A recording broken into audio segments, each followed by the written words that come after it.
अध्याय 32। गुरु और ईश्वर की खोज। उपवास अमान्य। बाबा की सरकार। इस अध्याय में हेबांड पंथ ने दो विषयों का वर्णन किया है।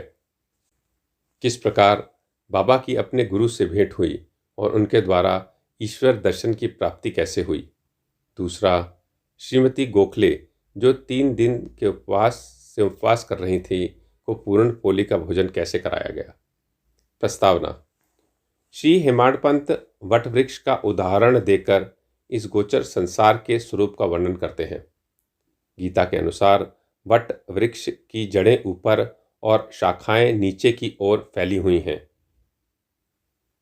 ऊर्ध्व मूल मदम शाखम। गीता 15वां अध्याय श्लोक 1। इस वृक्ष के गुण पोषक और अंकुर इंद्रियों के भोग्य पदार्थ हैं। जड़ें जिनका कारणीभूत कर्म है वे सदृशी मानव की ओर फैली हुई हैं। इस वृक्ष की रचना बड़ी ही विचित्र है।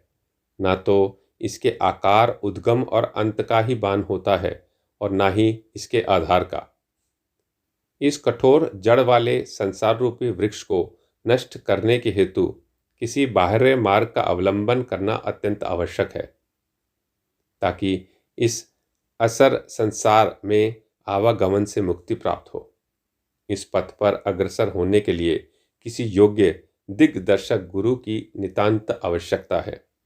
चाहे कोई कितना ही विद्वान अथवा वेद और वेदांत में पारायण क्यों न हो, वह अपने निर्दिष्ट स्थान पर नहीं पहुंच सकता जब तक कि उसकी सहायतार्थ कोई योग्य पथ प्रदर्शक न मिल जाए, जिसके पथ चिन्हों का अनुसरण करके वे मार्ग में मिलने वाले गहरे खंदकों तथा हिंसक प्राणियों के भय से मुक्त हुआ जा सकता है। और इस विधि से ही संसार यात्रा सुगम तथा कुशलता पूर्वक पूर्ण हो सकती है। इस विषय में बाबा का अनुभव है जो उन्होंने स्वयं बतलाया, वास्तव में आश्चर्यजनक है। यदि हम उसका ध्यानपूर्वक अनुसरण करें तो हमें निश्चय ही श्रद्धा, भक्ति और मुक्ति प्राप्त होगी। अन्वेषण। एक समय हम 4 सहयोगी मिलकर धार्मिक एवं अन्य पुस्तकों का अध्ययन कर रहे थे। इस प्रकार प्रबुद्ध होकर हम लोग ब्रह्म के मूल स्वरूप का विचार करने लगे।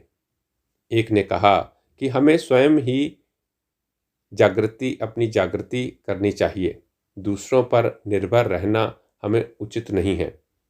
इस पर दूसरे ने कहा कि जिसने मनोनिग्रह कर लिया वह धन्य है। हमें अपने संकीर्ण विचारों व भावनाओं से मुक्त होना चाहिए, क्योंकि इन संसार में हमारे अतिरिक्त और कुछ भी नहीं है। तीसरे ने कहा कि यह संसार सदैव परिवर्तनशील है, केवल निराकार ही शाश्वत है, अतः हमें सत्य और असत्य में विवेक करना चाहिए। तब चौथे स्वयं बाबा ने कहा कि केवल पुस्तकीय ज्ञान से कोई लाभ नहीं, हमें तो अपना कर्तव्य करते रहना चाहिए। दृढ़ विश्वास और पूर्ण निष्ठा पूर्वक हमें अपना तन मन धन पंच प्राणादि सर्वव्यापक गुरुदेव को अर्पण कर देना चाहिए। गुरु भगवान है, सबका पालनहार है। इस प्रकार वाद विवाद के उपरांत हम चारों सहयोगी वन में ईश्वर की खोज पर निकले। हम 4 विद्वान बिना किसी से सहायता लिए केवल अपनी स्वतंत्र बुद्धि से ही ईश्वर की खोज करना चाहते थे। मार्ग में हमें एक बंजारा मिला, जिसने हम लोगों से पूछा कि हे सज्जनों, इतनी धूप में आप लोग किस ओर प्रस्थान कर रहे हो। प्रत्युत्तर में हम लोगों ने कहा कि वन की ओर। उसने पुनः पूछा, कृपया यह तो बतलाइए कि वन की ओर जाने का उद्देश्य क्या है। हम लोगों ने उसे टाल मटोल वाला उत्तर दे दिया। हम लोगों को निरुद्देश्य सघन भयंकर जंगलों में भटकते देखकर उसे दया आ गई। तब उसने अति विनम्र होकर हम लोगों से निवेदन किया कि आप अपनी गुप्त खोज का हेतु चाहे मुझे ना बताएं, किंतु मैं प्रत्यक्ष देख रहा हूँ कि मध्याह्न की प्रचंड मार्तंड की तीव्र किरणों की उष्णता से आप लोग अधिक कष्ट पा रहे हैं। कृपया यहाँ पर कुछ क्षण विश्राम कर जलपान कर लीजिए। आप लोगों को सुहृदय तथा नम्र होना चाहिए। बिना पथ प्रदर्शक के इस अपरिचित भयानक वन में भटकते फिरने से कोई लाभ नहीं है। यदि आप लोगों की तीव्र इच्छा ऐसी ही है तो कृपया किसी योग्य पथ प्रदर्शक को अपने साथ ले लें। उसकी विनम्र प्रार्थना पर ध्यान न देकर हम लोग आगे बढ़े। हम लोगों ने विचार किया कि हम स्वयं ही अपना लक्ष्य प्राप्त करने में समर्थ हैं, तब फिर हमें किसी के सहारे की आवश्यकता नहीं है। जंगल बहुत विशाल और पथहीन था। वृक्ष इतने ऊंचे और घने थे कि सूर्य की किरणों का भी वहां पहुंच सकना कठिन था। परिणाम यह हुआ कि हम मार्ग भूल गए और बहुत समय तक यहाँ वहां भटकते रहे।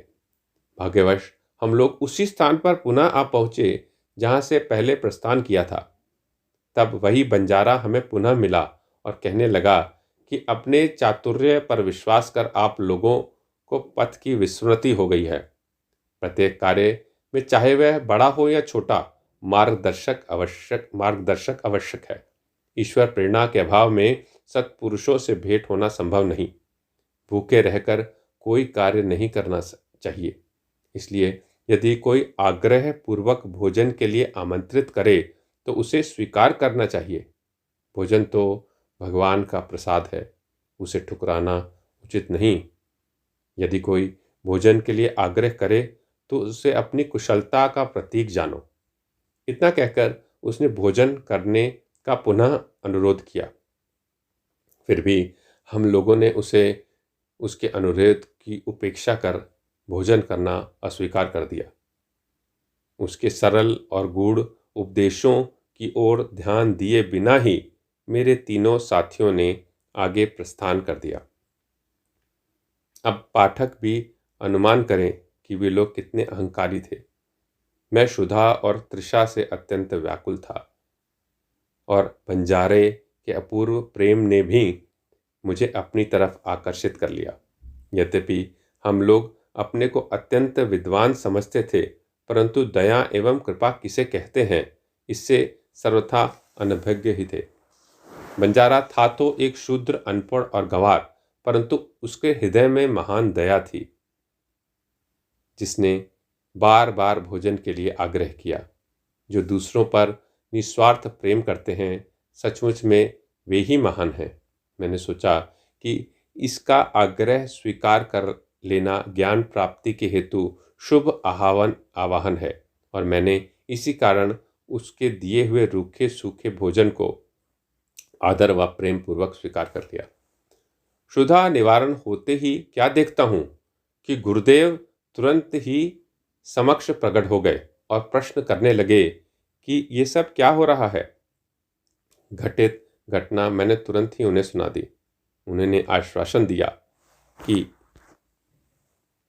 मैं तुम्हारे हृदय की समस्त इच्छाएं पूर्ण कर दूंगा, परंतु जिसका विश्वास मुझ पर होगा, सफलता केवल उसी को प्राप्त होगी।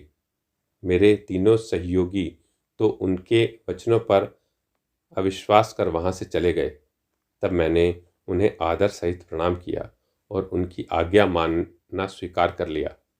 तत्पश्चात वे मुझे एक कुएं के समीप ले गए और रस्सी से मेरे पैर बांधकर मुझे कुएं में उल्टा लटका दिया। मेरा सिर नीचे और पैर ऊपर को थे। मेरा सिर जल से लगभग 3 फुट की ऊंचाई पर था। न मैं हाथों के द्वारा जल को ही छू सकता था और न मुंह में ही उसे ले जा सकता था। मुझे इस प्रकार उल्टा लटकाकर वे ना जाने कहाँ चले गए। लगभग 4-5 घंटों के पर्यंत वे लौटे और उन्होंने मुझे शीघ्र ही कुएं से बाहर निकाला। फिर वे मुझसे पूछने लगे कि तुम्हें वहाँ कैसा अनुभव हो रहा था। मैंने कहा कि मैं परम आनंद का अनुभव कर रहा था। मेरे समान मूर्ख प्राणी भला ऐसे आनंद का वर्णन कैसे कर सकता है। मेरा उत्तर सुनकर मेरे गुरुदेव अत्यंत ही प्रसन्न हुए और उन्होंने मुझे अपने हृदय से लगाकर मेरी सराहना की और मुझे अपने संग ले लिया। एक चिड़िया अपने बच्चों का जितना सावधानी से लालन पालन करती है, उसी प्रकार उन्होंने मेरा भी पालन किया। उन्होंने मुझे अपनी शाला में स्थान दिया। कितनी सुंदर थी वह शाला। वहाँ मुझे अपने माता पिता की विस्मृति हो गई। मेरे समस्त अन्य आकर्षण दूर हो गए और मैंने सरलतापूर्वक बंधनों से मुक्ति पाई। मुझे सदा ऐसा ही लगता था कि मैं उनके हृदय से ही चिपके रहकर उनकी ओर निहारा करूं। यदि उनकी भव्य मूर्ति मेरी दृष्टि में ना समाती तो मैं अपने को नेत्रहीन होना ही अधिक श्रेयस्कर समझता। ऐसी प्रिय थी वह शाला कि वहां पहुंचकर कोई भी कभी खाली हाथ नहीं लौटा। मेरी समस्त निधि, घर, संपत्ति, माता पिता या यूं कहो वे ही मेरे सर्वस्व थे। मेरी इंद्रियां अपने कर्मों को छोड़कर मेरी नेत्रों में एकत्रित हो गईं और मेरे नेत्र उन पर। मेरे लिए तो गुरु ऐसे हो चुके थे कि दिन रात मैं उनके ही ध्यान में निगमन रहता था। मुझे किसी भी बात की सुधि न थी। इस प्रकार ध्यान और चिंतन करते हुए मेरा मन और बुद्धि स्थिर हो गए। मैं स्तब्ध हो गया और उन्हें मानसिक प्रणाम करने लगा। अन्य और भी आध्यात्मिक केंद्र हैं जहाँ एक भिन्न ही दृश्य देखने में आता है। साधक वहाँ ज्ञान प्राप्त करने को जाता है तथा द्रव्य और समय का अपव्यय करता है, कठोर परिश्रम भी करता है, परंतु अंत में उसे पश्चाताप ही हाथ लगता है। वहाँ गुरु अपने गुप्त ज्ञान भंडार का अभिमान प्रदर्शन करते हैं और अपने को निष्कलंक बताते हैं। वे अपनी पवित्रता और शुद्धता का अभिनय तो करते हैं, परंतु उनके अंतःकरण में दया लेश मात्र भी नहीं होती। वे उपदेश अधिक देते हैं और अपनी कीर्ति का स्वयं ही गुणगान करते हैं, परंतु उनके शब्द हृदय वेधी नहीं होते, इसलिए साधकों को संतोष प्राप्त नहीं होता। जहाँ तक आत्मदर्शन का प्रश्न है तो वे उससे कोसों दूर होते हैं। इस प्रकार के केंद्र साधकों को उपयोगी कैसे सिद्ध हो सकते हैं और उनसे किसी की उन्नति की आशा भी कैसे की जा सकती है। जिन गुरु के श्री चरणों का मैंने अभी वर्णन किया वे भिन्न प्रकार के ही थे। केवल उनकी कृपा दृष्टि से मुझे स्वतः ही अनुभूति प्राप्त हो गई तथा मुझे ना कोई प्रयास और ना कोई विशेष अध्ययन करना पड़ा। मुझे किसी भी वस्तु के खोजने की आवश्यकता नहीं पड़ी, वरन प्रत्येक वस्तु मुझे दिन के प्रकाश के समान उज्जवल दिखाई देने लगी। केवल मेरे वे गुरु ही जानते हैं कि किस प्रकार उनके द्वारा कुएं में मुझे उल्टा लटकाना मेरे लिए परमानंद का कारण सिद्ध हुआ। उन 4 सहयोगियों में से एक महान कर्मकांडी था। किस प्रकार कर्म करना और उससे अलिप्त रहना यह उसे भली भांति ज्ञात था। दूसरा ज्ञानी था जो सदैव ज्ञान के अहंकार में चूर रहता था। तीसरा ईश्वर भक्त था जो कि अनन्य भाव से भगवान के शरणागत हो चुका था तथा उसे ज्ञात था कि ईश्वर ही करता है। जब वे इस प्रकार विचार विनिमय कर रहे थे तभी ईश्वर संबंधी प्रश्न उठ पड़ा तथा वे बिना किसी की सहायता प्राप्त किए अपने स्वतंत्र ज्ञान पर निर्भर रहकर ईश्वर की खोज में निकल पड़े। श्री साईं जो विवेक और वैराग्य की प्रत्यक्ष मूर्ति थे उन चारों लोगों में सम्मिलित थे। यहाँ कोई शंका कर सकता है कि जब साईं स्वयं ही ब्रह्म के अवतार थे तब वे उन लोगों के साथ क्यों सम्मिलित हुए और क्यों उन्होंने ऐसा आचरण किया। स्वयं अवतार होते हुए भी और यह दृढ़ धारणा कर कि अन्न ही ब्रह्म है, उन्होंने एक शूद्र बंजारे के भोजन को सहर्ष स्वीकार कर लिया तथा बंजारे के भोजन के आग्रह की उपेक्षा करने और बिना गुरु के ज्ञान प्राप्त करने वालों की क्या दशा होती है, इसका उनके समक्ष एक उदाहरण प्रस्तुत किया। श्रुति तैत्तरीय उपनिषद का कथन है कि हमें माता पिता तथा गुरु का आदर सहित पूजन तथा धार्मिक ग्रंथों का अध्ययन करना चाहिए। ये चित्त शुद्धि के मार्ग हैं, और जब यह चित्त की शुद्धि नहीं होती तब तक आत्म अनुभूति की आशा व्यर्थ है। आत्मा इंद्रियों, मन और बुद्धि से परे है। इस विषय में ज्ञान और तर्क हमारी कोई सहायता नहीं कर सकता। केवल कि गुरु की कृपा से ही सब कुछ संभव है। धर्म, अर्थ और काम की प्राप्ति अपने प्रयत्न से हो सकती है, परंतु मोक्ष की प्राप्ति के लिए गुरु कृपा अत्यंत आवश्यक है। श्री साईं के दरबार में तरह तरह के लोगों का दर्शन होता था। देखो, ज्योतिषी लोग आ रहे हैं और भविष्य का बखान कर रहे हैं।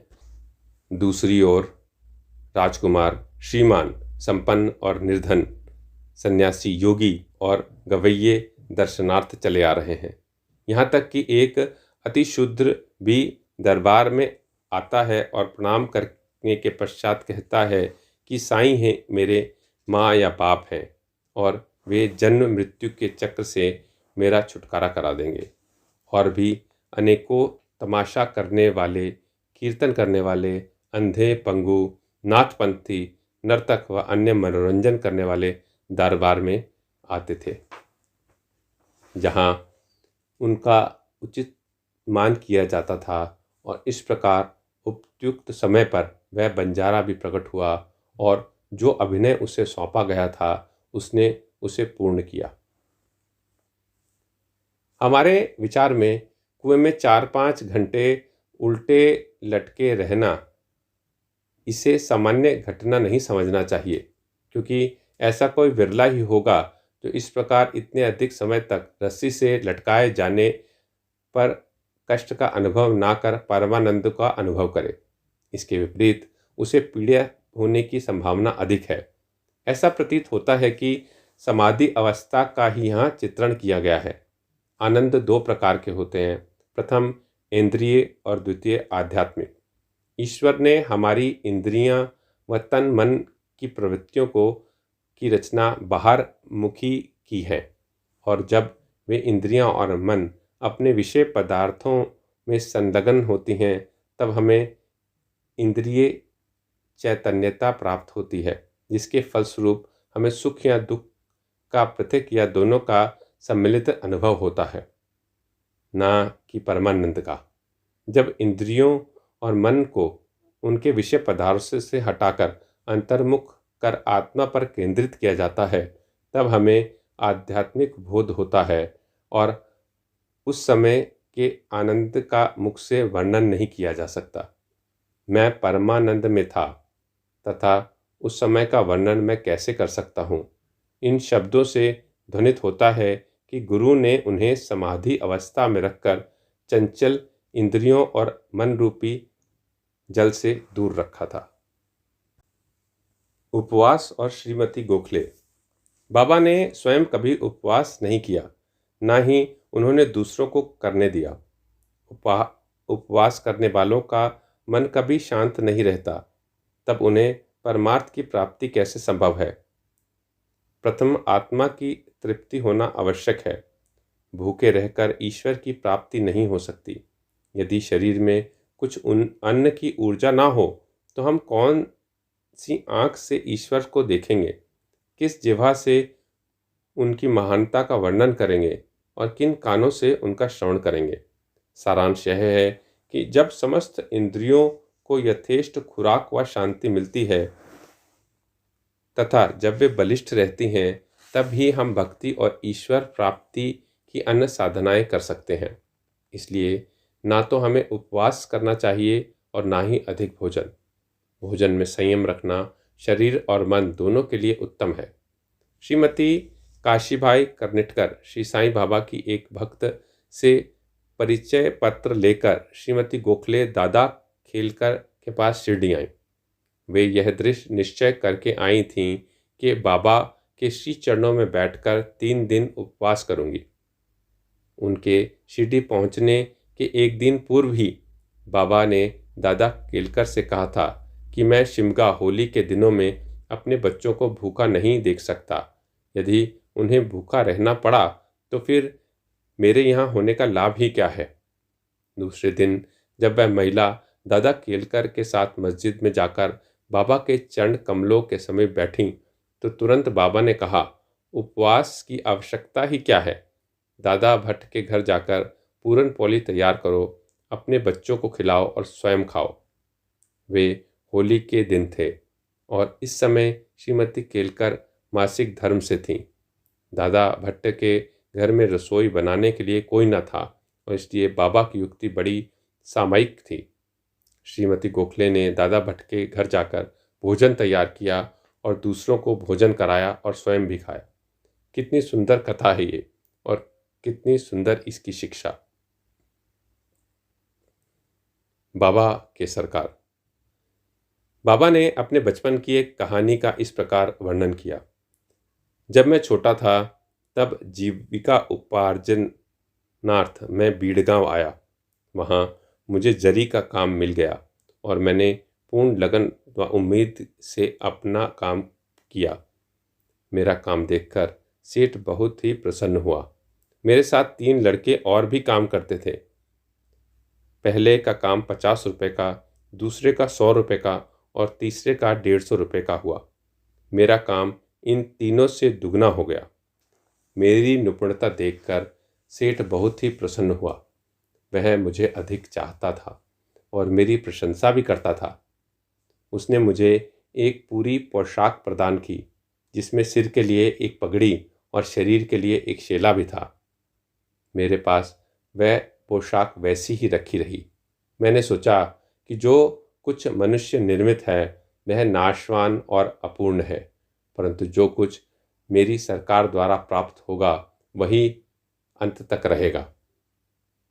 किसी भी मनुष्य के उपहार की उससे समानता संभव नहीं है।